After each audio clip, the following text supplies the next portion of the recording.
சிவன் கோவில்கள் என்றாலே கண்டிப்பாக நவகிரக சன்னதிகளானது அமைஞ்சிருக்குங்க. ஆனால் நவகிரகங்களுக்கு என தனியாக சன்னதி எதுவுமே இல்லைங்க. சிவபெருமான் நவகிரகங்களை தன்னுடைய கட்டுப்பாட்டில் வைத்திருக்கக்கூடிய மிகவும் சக்தி வாய்ந்த, அதே சமயம் மிகவும் புகழ்பெற்ற சிவன் கோவில்கள் தமிழகத்தில் எங்கு அமைந்திருக்கிறது? சிவன் கோவில்களில் மிக முக்கியமான பரிகார தலங்கள் எங்கே இருக்கிறது என்பதை பற்றி பதிவு தாங்க இது. வீடியோவை ஸ்கிப் பண்ணாமல் முழுசாக பாருங்கள். நம்ம சேனலை இப்போ தான் ஃபர்ஸ்ட் டைம் பார்த்துட்டு இருக்கிறீங்க அப்படின்னா நம்ம சேனலை சப்ஸ்கிரைப் பண்ணலன்னா சப்ஸ்கிரைப் பண்ணிக்கோங்க. கூடவே இருக்கிற பெல் ஐக்கானையும் ப்ரெஸ் பண்ணிக்கோங்க.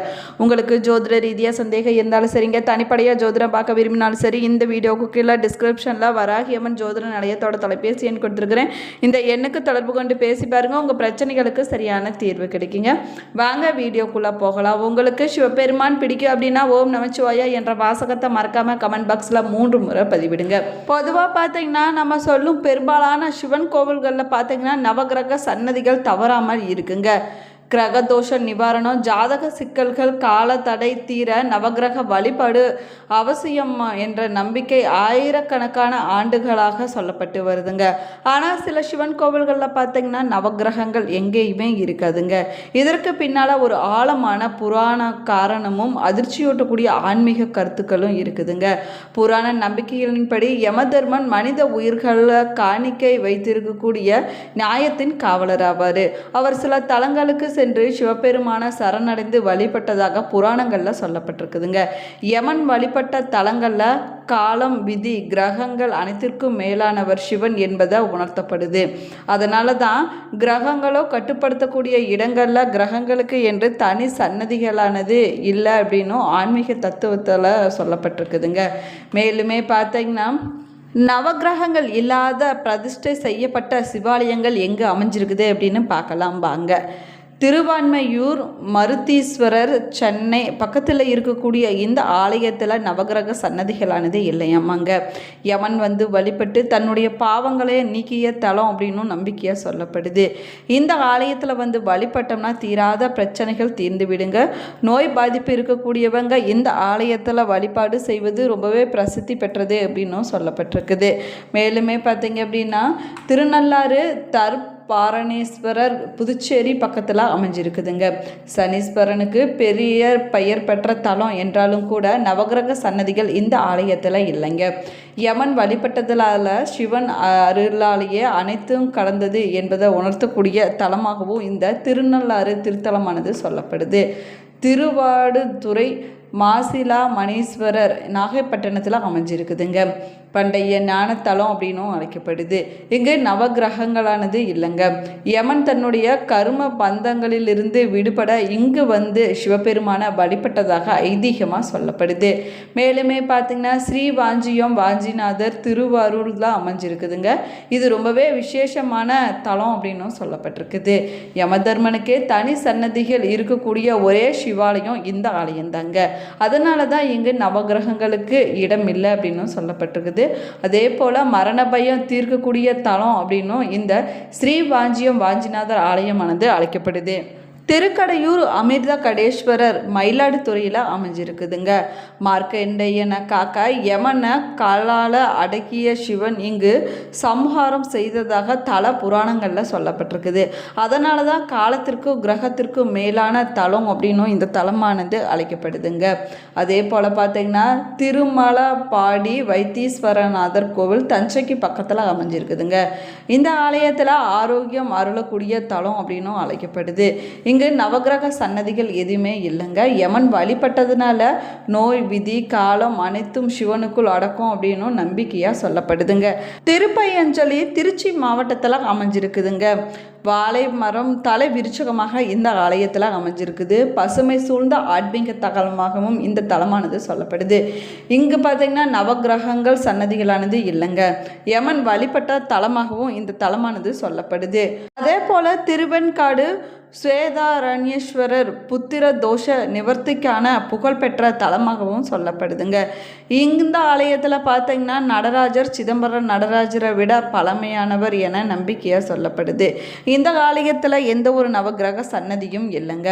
திருப்புரம்பியம் சாட்சிநாதர் கும்பகோணத்துக்கு பக்கத்தில் இந்த ஆலயமானது அமைஞ்சிருக்குதுங்க. சாட்சியாக சிவன் நின்ற தலம் அப்படின்னும் அழைக்கப்படுது. இங்கு நவகிரகங்கள் எதுவுமே இல்லைங்க. யமன் வழிபட்ட தலமாகவும் இந்த தலமானது சொல்லப்படுது. கிரகங்களை மாற்ற சிவன் தேவையில்லைங்க. சிவனை அடைந்தால் கிரகங்களே விலகிவிடும் அப்படின்னும் சொல்லப்படுது. மேலுமே விதி காலம் ஜாதகம் அனைத்திற்கும் மேலாக மகாதேவன் அவருங்க. அதனால தான் சில தலங்களில் நவகிரக சன்னதிகள் இல்லாமலேயே முழுமையான நிவாரணம் கிடைக்குது அப்படின்னும் நம்பிக்கையாக சொல்லப்படுது. சிவபெருமான் உலகத்திற்கே தந்தையாக இருக்கக்கூடியவர் ஆவாருங்க. இவர் அபிஷேக பிரியர் அப்படின்னும் அழைக்கப்படுறாரு.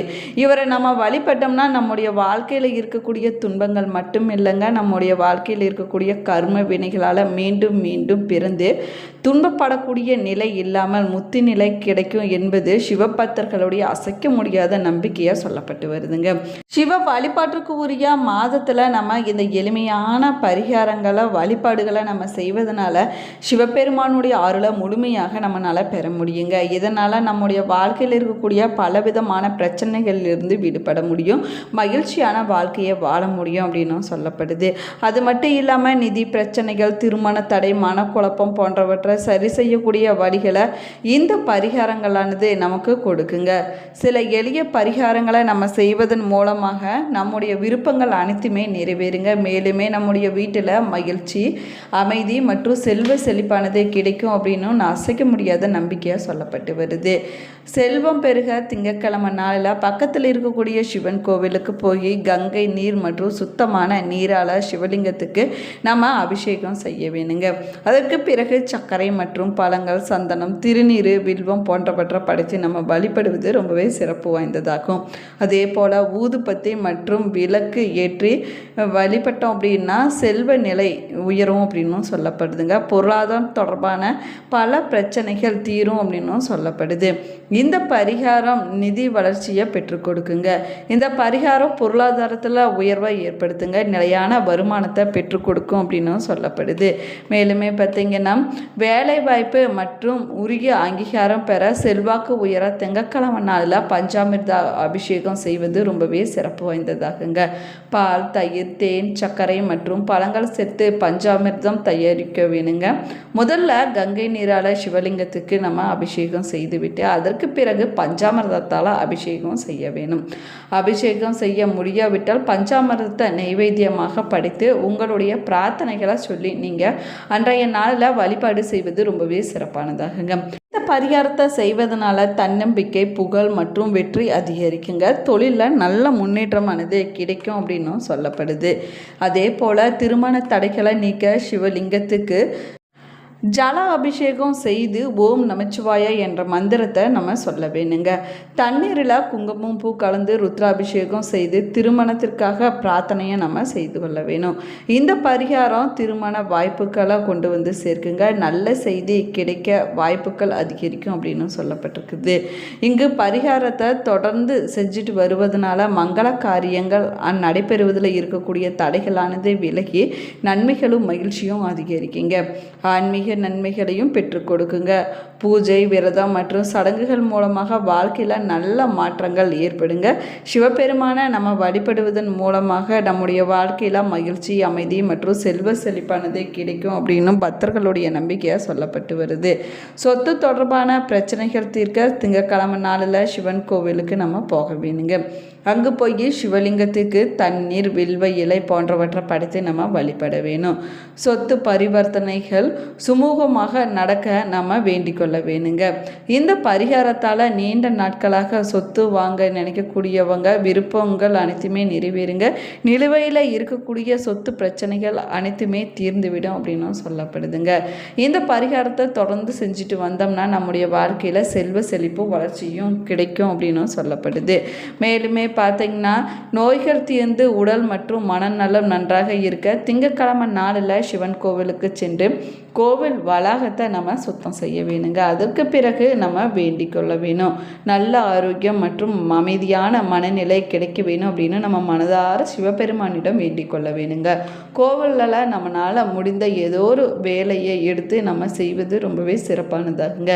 இந்த பரிகாரத்தை நம்ம செய்வதனால நேர்மறையான எண்ணங்களானது நமக்கு கிடைக்கும் அப்படின்னு சொல்லப்படுது. அது மட்டும் இல்லாமல் மன அமைதியானது கிடைக்குங்க. இதை தொடர்ந்து செஞ்சுட்டு வருவதனால நம்முடைய வாழ்க்கையில் பெரும் புண்ணியமானது கிடைக்குங்க. இந்த பதிவு உங்களுக்கு பயனுள்ள தகவல்களை கொடுத்துருக்குன்னு நினைக்கிறேன். இந்த பதிவு உங்களுக்கு பிடிச்சிருந்தால் லைக் பண்ணுங்கள், ஷேர் பண்ணுங்கள், கமெண்ட் பண்ணுங்கள். இன்னும் நம்ம சேனலை சப்ஸ்கிரைப் பண்ணலன்னா சப்ஸ்கிரைப் பண்ணிக்கங்க. கூடவே இருக்கிற பெல் ஐக்கானையும் ப்ரெஸ் பண்ணிக்கங்க. Thank you friends.